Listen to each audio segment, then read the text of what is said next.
Hi everybody, today we are going over lesson 5.3 and 5.4. We kind of combine it into one lesson. We'll still spend 2 days on it, but it is about solving quadratic equations using square roots, and we're also going to introduce complex numbers.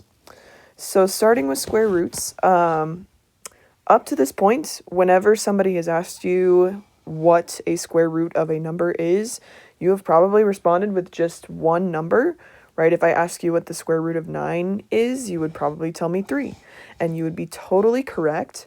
But you would also be leaving an answer out because there are actually 2 square roots for every single number, because what it means to be a square root, right? The reason you're telling me that the square root of 9 is 3 is because 3 times itself is what gives me 9. But that's not the only number where that's true, right? It's also true that negative 3 times itself also gives me positive 9. So there's actually always 2 square roots for every positive number x that I could give you. Square root of 16 is positive and negative 4. Square root of 25 is positive and negative 5, right? We could keep going, but every number has 2 square roots.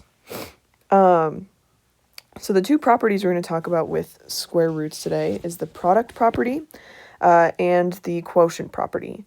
So the product property says that if I've got 2 numbers or a number inside a square root that could be written as a product of 2 factors, I can actually separate those out into their own individual square roots. So for example,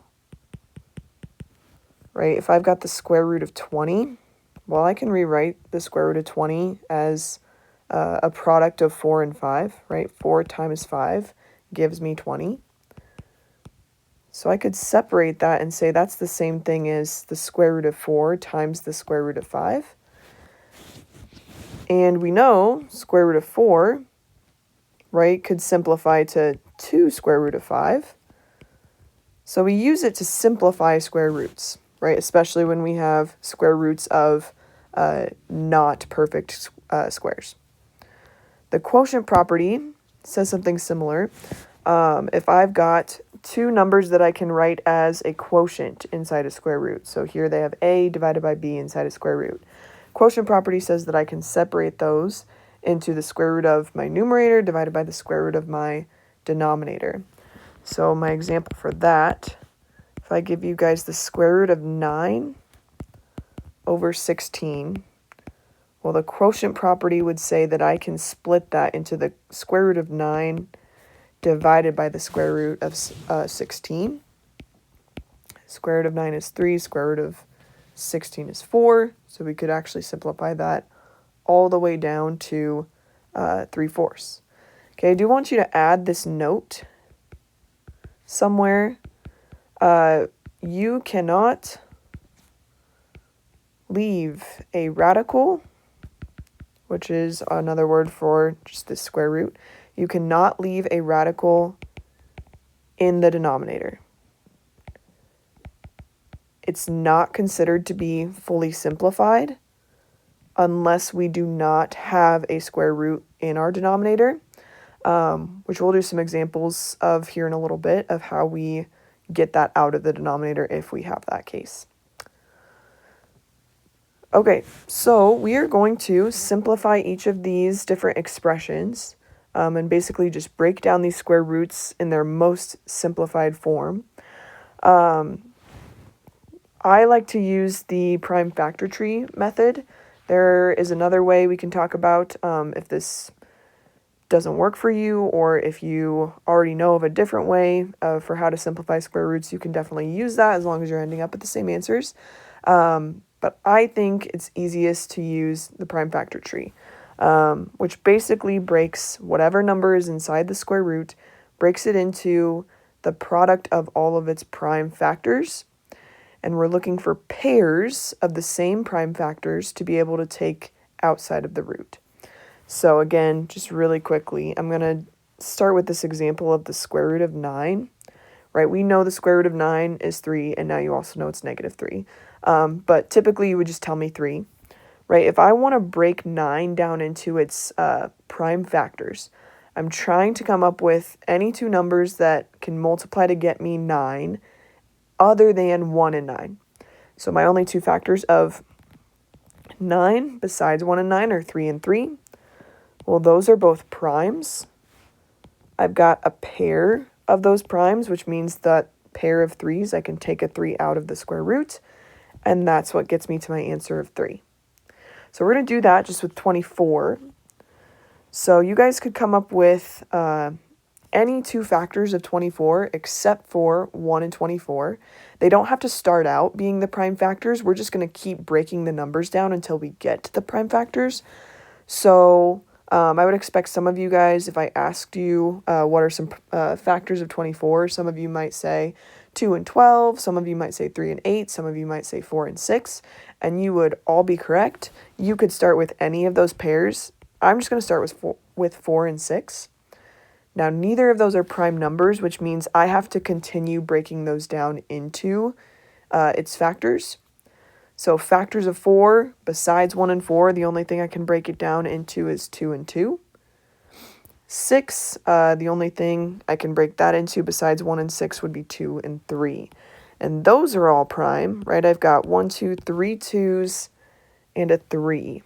Once I've gotten it completely broken down, the only numbers I am interested in are the prime factors. So I am no longer looking at the 4 or the 6. I am just looking for pairs of primes. Also, something I should mention, just to reiterate, in case we don't remember what a prime number is, it's a number where their only factors are 1 and itself. So 2, the only factors of 2 to get to 2 are 1 and 2, 1 and itself. 3 is also a prime. Only factors of 3 are 1 and itself. So that's what we're trying to do here. So I've got this pair of 2s, which means I can take a 2 out of the root. Okay, but then I've got this 2 and this 3. Those don't have a pair. Those don't have a match. Those have to stay inside the square root. So what this actually simplifies to is 2 times the square root of 6. Whatever gets left inside the root, if there's multiple numbers, we're going to multiply those back together. All right, so let's move on to B. The square root of 6 times the square root of 15.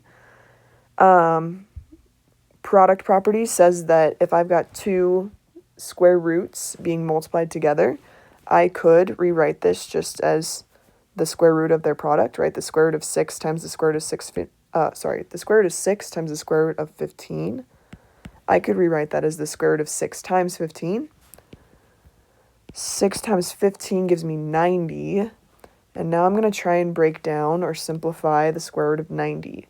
So again, I could ask you guys what are any two factors of 90, and you guys could give me a bunch of different answers. I'm just going to use 9 and 10 to start. Now, neither of those numbers are prime, so I'm going to keep breaking 9 down and 10 down. Only two factors of 9 besides 1 and 9 are 3 and 3. Only two factors of 10 besides 1 and 10 are 2 and 5, and those are all prime numbers. So what I'm really looking at is the 3, the two 3s, the 2, and the 5. Again, I've got a pair of 3s that can come out of the root. What gets left behind in the root is the 2 and the 5 that don't have a pair. So this actually simplifies to 3 root 10 would be our final answer there.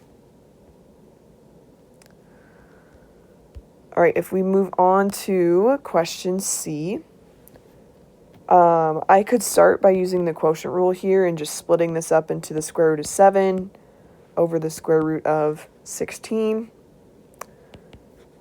Well, I know the square root of 16 is 4. 7, we could try to break it down, but 7 is actually a prime number, so that's not going to simplify any farther. This would be as far as we could simplify that. We did write a note earlier that we can't leave a radical in the denominator. That does not hold true for the numerator, so it's fine if we end up with the square root in our numerator, but anytime we find it in our denominator, we're going to do this process called rationalizing the denominator, which we will have to do here in problem D. So I've got the square root of 7 over 2. I can split that into the square root of 7 over the square root of 2. We could try to use prime factor tree here, try to break 7 down. It's prime, you can't break that down anymore. Same thing with 2. So up to this point, we would say, okay, well, I'm done then. That's my answer. I can't simplify it anymore. But we cannot leave a square root in the denominator. We have to rationalize our denominator to be fully simplified. So the way we do that, whatever this square root is, to get it out of a square root, I'm going to end up multiplying it by what I'm going to call just a clever looking 1. Okay, and I'll explain why here in a second. I'm going to multiply the square root of 2 times itself, the square root of 2. But whatever I do to the denominator, right, I'm not trying to change the value of this number here, the square root of 7 over 2.